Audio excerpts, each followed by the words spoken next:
Merci d'avoir accepté cette entrevue pour nos spectateurs et membres de l'association CECF.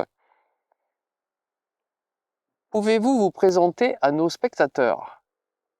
Alors bonjour à tous, je m'appelle Dominique Ménadier, je suis originaire de Lozère et je vis dans les Bouches-du-Rhône à Martigues, très exactement depuis 35 ans environ.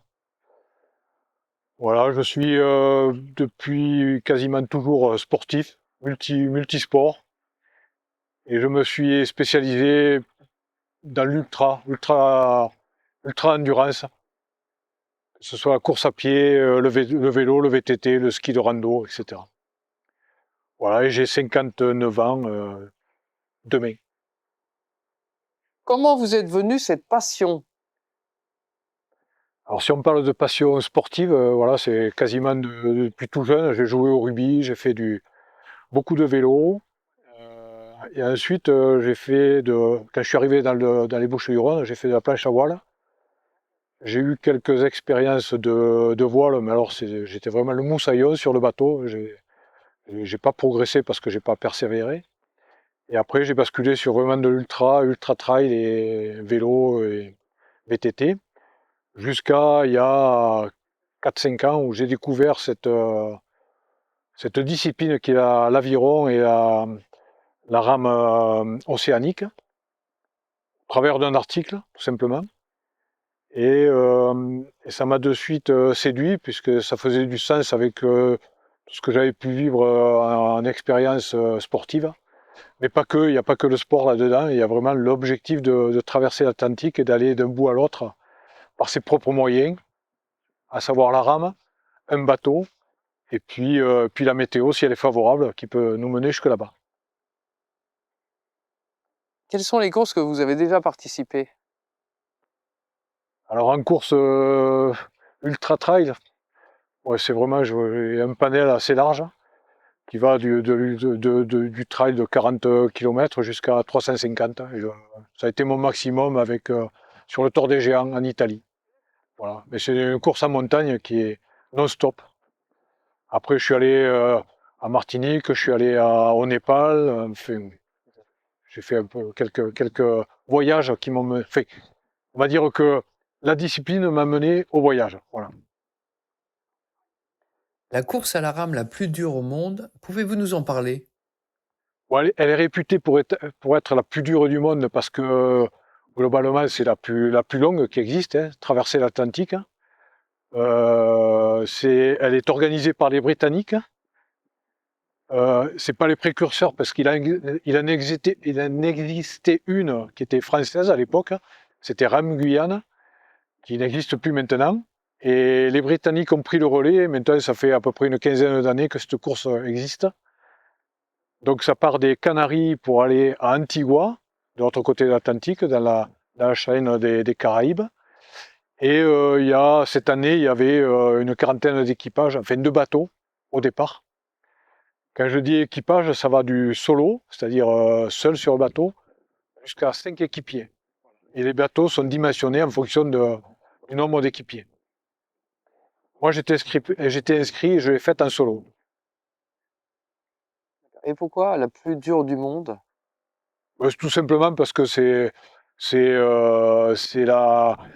une course d'abord, déjà, parce qu'il y en a qui font la traversée comme va la faire Thierry en autonomie et seul, avec une organisation spécifique à sa traversée propre, mais c'est pas dans le cadre d'une course. Et c'est la plus longue qui existe, voilà, tout simplement. D'accord. Et donc à chaque fois on parle de course, enfin de traverser l'Atlantique, traverser aussi d'autres mers. Est-ce que le Pacifique, il y a des personnes qui ont fait la traversée du Pacifique? Et est-ce qu'il y a d'autres éléments qui peuvent bloquer le fait de traverser l'Atlantique, le Pacifique? Le Pacifique, c'est déjà fait, hein, il y a des gens qui l'ont fait en solitaire ou à deux, par exemple. Depuis l'an dernier, il y a une course qui est organisée sur le Pacifique, mais c'est pas la traversée complète, il s'arrête à, je sais plus, l'île, à Hawaï. Les différences entre les deux, je peux pas. Je sais pas. En fait, je sais pas qu'est-ce qui peut caractériser une différence entre l'Atlantique et le Pacifique. J'imagine que la houle est différente, que les températures sont différentes, mais c'est tout. Il faudrait que je la fasse pour te donner un comparatif. C'est pas prévu encore. Est-ce que vous pouvez nous expliquer un peu la présentation de cette course que vous avez faite, c'est-à-dire la traversée de l'Atlantique, là? C'est-à-dire comment vous êtes déjà... quelle a eu l'idée de se dire, tiens, je vais traverser l'Atlantique et après, donc ça, votre préparation. Bon, comme je le disais, c'est au travers d'un article que j'ai découvert cette course, et c'est ce qui m'a motivé à partir là-dessus. Bon, déjà, il y avait un aspect sécuritaire, le fait de s'inscrire dans le cadre d'une course. Il y a un cadre, il y a des règles établies, euh, du matériel et des bateaux qui sont éprouvés et qui doivent répondre à une certaine qualité de matériel et niveau de matériel à avoir sur le bateau. Donc vous avez un document à remplir, une autorisation pour pouvoir dire de partir d'un point A à un point B. C'est-à-dire que vous ne pouvez pas partir comme ça en bateau pour faire une demande aussi spécifique. Alors, c'est possible de partir seul, hein, hors cadre course. Bon, c'est un peu plus compliqué parce que finalement, on est autonome pour gérer tous les papiers. Mais là, par exemple, pour traverser aller aux États-Unis, il y a tout un tas de dérogations qui sont assez complexes, hein. Donc, le mieux en partant tout seul, c'est de partir comme va le faire Thierry, c'est de partir d'une île d'El Hierro et arriver en Guadeloupe, qui est une île française. Donc, ça simplifie notablement toute la partie administrative. Des documents à remplir, soit de formation, des habilitations, et puis un suivi de ma préparation. Voilà. Donc il y avait une check très précise à remplir au quotidien, où chaque fois que je sortais en bateau, expliquer quel était le cadre de ma sortie, est-ce que j'avais testé le matériel, est-ce que j'avais testé la nourriture, est-ce que j'avais dormi sur le bateau, combien de milles j'avais parcouru, les vents que j'avais vécus, les courants. Voilà, il fallait vraiment que je prouve que j'avais fait au minimum 120 heures sur mon bateau, dans des conditions diverses. D'accord. Et votre préparation physique, comment a-t-elle été organisée? Bon, physiquement, j'avais l'avantage déjà d'être prêt parce que je fais beaucoup de sport, indépendamment de la rame. Après, j'ai beaucoup ramé aussi dans le cadre du club d'aviron. Donc j'ai appris le geste, parce que c'est un geste très précis, l'aviron. Alors je voulais pas être champion du monde, mais l'essentiel c'était d'acquérir le geste et d'être le plus fluide possible. Voilà. Et après, physiquement, donc j'ai fait beaucoup de vélo, beaucoup de courses à pied. Et puis j'ai navigué sur mon bateau à peu près 240 heures dans le cadre de la préparation, entre juillet et octobre. Voilà. Donc c'était des nuits, des journées jusqu'à 36 heures d'affilée, avec un peu de repos, un peu de sommeil. Et physiquement, ben, j'avais pris légèrement du poids pour partir avec quelques réserves, mais sans plus. Quels sont les muscles qu'on prépare spécifiquement et quels sont les muscles aussi qui ont été le plus enduré? Alors musculairement, sur l'aviron, il y a tous les muscles qui fonctionnent parce il y a un geste d'avancée et recul avec. Il y a un chariot, hein, le siège est sur rail, donc il y a les jambes et les bras. Il y a tout qui fonctionne. Il y a les reins aussi beaucoup parce que le bateau est toujours en mouvement, toujours. Il n'y a jamais de stabilité, sauf qu'il y a une mer d'huile, mais c'est assez rare dans la traversée. Donc il faut toujours compenser. Il y a toujours un mouvement de rotation du bassin. Donc ça aussi, les dorsaux, les abdos, il y a tout qui travaille dans l'aviron, notamment dans l'aviron en mer. Après, il y a un point qui est assez notable et finalement douloureux, c'est le fessier. Parce qu'on est toujours, quasiment toujours assis, hein, quand on fait 13 à 16 heures de rame par jour, on a les... Donc là, c'est une gestion particulière où il faut entretenir, mettre de la pommade et éviter les escarres. Et au niveau des mains, parce que forcément, de toujours en train de ramer pendant combien de temps vous avez ramé pendant combien de temps pour la traversée? Mais moi, ma traversée a duré 62 jours et à raison de entre 13 et 16 heures par jour de rame.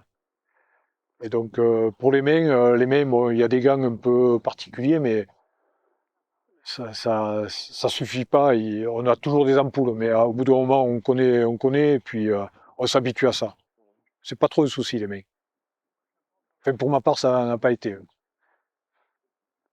Vous pouvez nous décrire un peu une journée, c'est-à-dire une journée de rame et après une journée de repos avec votre repas, vos- votre sommeil, oui, dans le cadre des courses.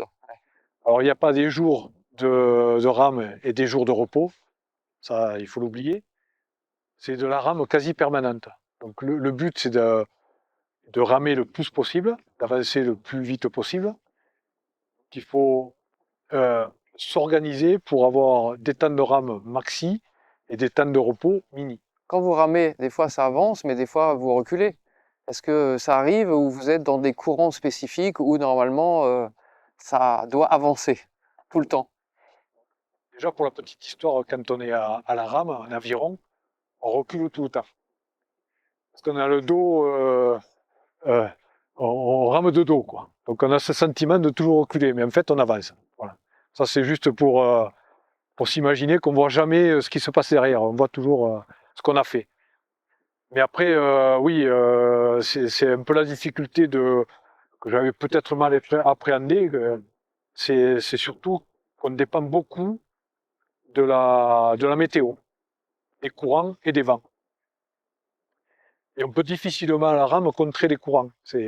On peut, mais c'est très limité. Donc on dépend de ça. Si on a de forts courants, un bon vent, on peut progresser très rapidement jusqu'à 70 000 par jour. Ça fait à peu près 130 km. Mais à contrario, il m'est arrivé une journée de faire que 2 km. Parce que j'avais un courant qui n'était pas favorable. Et donc je ramais. Et quand je me reposais, je mettais ce qu'on appelle une ancre flottante pour éviter de dériver et ne pas perdre tout ce que j'avais pu gagner à la rame. Vous pouvez nous expliquer un peu vos temps difficiles, c'est-à-dire l'approche avec cette fameuse tempête-là que vous avez pu rencontrer. Alors, je peux pas qualifier ça de tempête, hein, parce qu'il n'y a pas eu un orage, etc. C'est plutôt une houle qui est très forte. J'évaluais comme ça à vue de nez des creux de 8 mètres. Donc on se retrouve face à des vagues qui sont impressionnantes, mais qui ne sont pas cassantes comme on peut l'avoir en Méditerranée. C'est une houle assez longue. Mais il n'empêche que parfois, c'est quand même des vagues où il y a, qui sont blanchâtres sur le dessus, et ça veut dire qu'il y a, voilà, ça peut être très, très, très violent et vertical, quoi.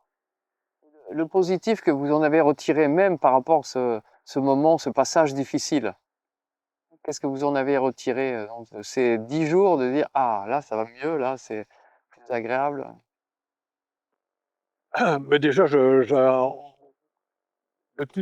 tous les événements où, moi j'ai dit, on est au creux de la vague, quelque part, moralement, parce que on doute, hein.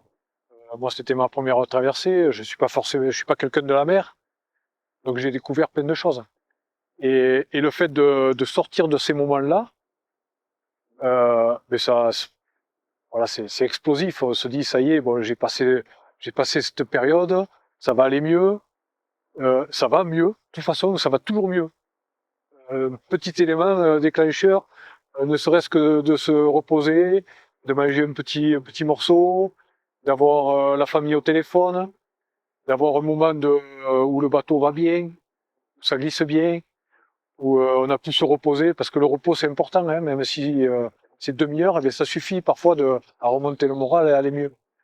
Mais c'est tous ces petits points qui font que les mauvais moments passent mieux, quoi. Voilà. De toute façon, il en faut des mauvais moments pour apprécier les bons. Il en faut. Est-ce que vous pouvez conseiller justement donc aux spectateurs là cette expérience et de dire on va aller chercher quand même de l'extrême, mais quand même on y trouvera quand même du plaisir aussi et de la positivité. Peut-être aussi renforcer son mental pour dire allez, maintenant c'est passé, c'est bon, je vais y arriver? Et j'ai le sentiment que les moments où on est un peu moins bien, hein, de mauvaises conditions, je ne veux pas dire les mauvais moments parce que c'est pas le terme. C'est des moments où mais moralement on n'est peut-être pas au top. Il y a peut-être par exemple, les premiers jours, je me suis retourné le bateau à chavirer. J'ai chaviré en 5 jours, j'ai chaviré 4 fois quand même. Donc là, on se pose beaucoup de questions et on se remet en cause, on a de doutes.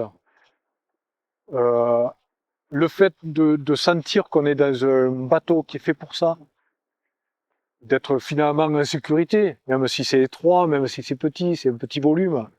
En tout cas, je me sentais en sécurité. Je me dis, bon, mais le bateau, de toute façon, il va suivre les courants. Je peux me reposer un peu. Combien de fois je me suis dit, mais il faut que je profite de ces moments-là au maximum, parce que c'est peut-être la dernière fois que je vais les faire, parce que je ne ferai peut-être pas de traverser, peut-être que je n'en ferai plus. Donc il faut vraiment profiter, c'est presque trop court, donc il faut y aller, quoi. Voilà. Comment s'est passé le retour sur Terre, l'arrivée et le retour sur Terre? Étant donné que vous arrivez en marche arrière, après vous avez senti qu'on était arrivé, il y avait de la mer, il y avait de la terre là.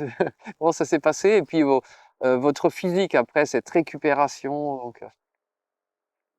Alors déjà, j'avais à Antigua, j'ai ma famille qui était venue, notamment ma fille et son compagnon et mon petit-fils.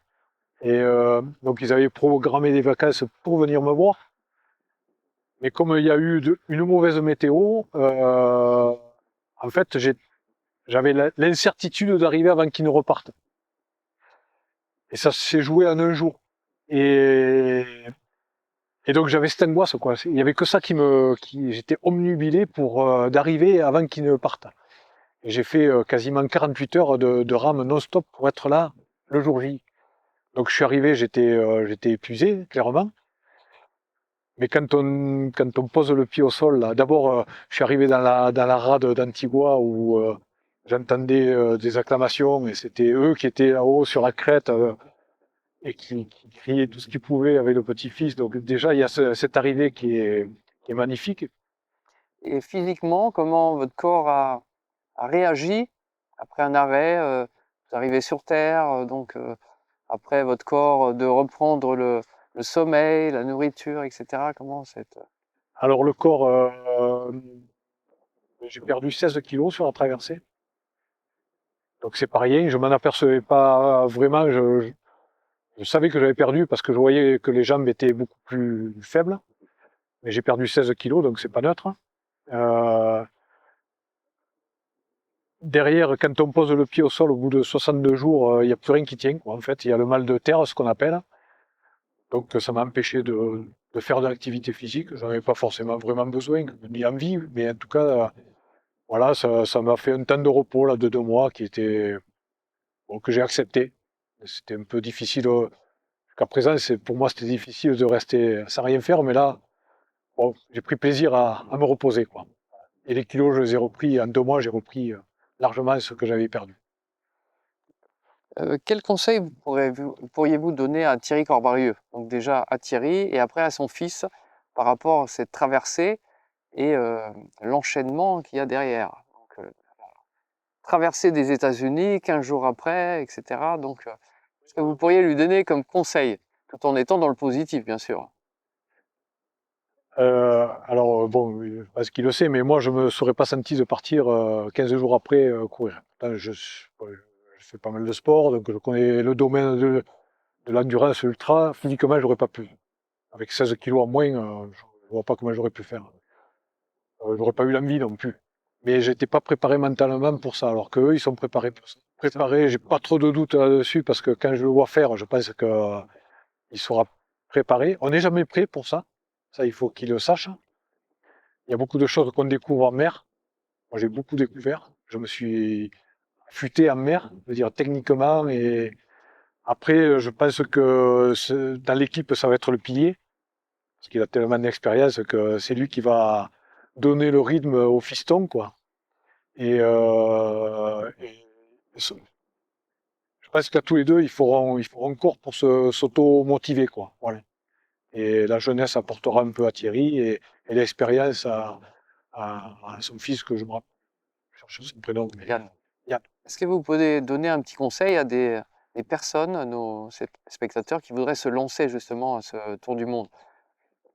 Enfin, ce tour du monde, cette traversée. Donc pour moi, ça a été du 5 heures du mat jusqu'à minuit, tous les jours, non-stop, à préparer ma traversée. Donc c'est très très lourd, quoi.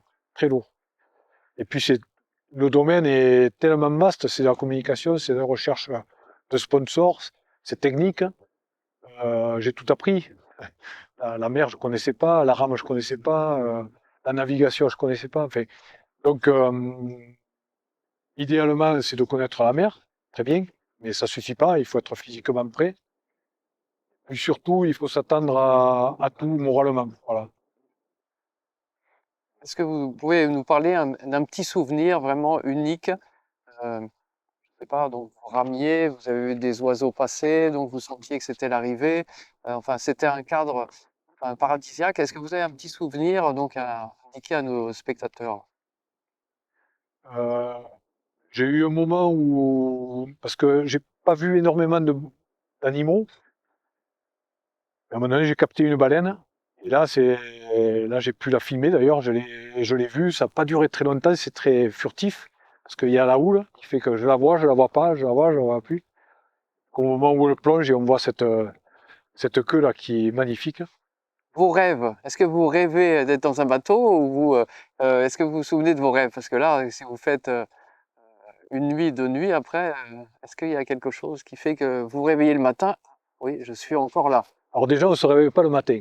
Comme je vous disais, Pas le matin. c'est un quart d'heure, c'est une heure par-ci par-là. C'est pas des vraies nuits comme on peut l'imaginer, quoi. Allez, je vais dormir 2 heures.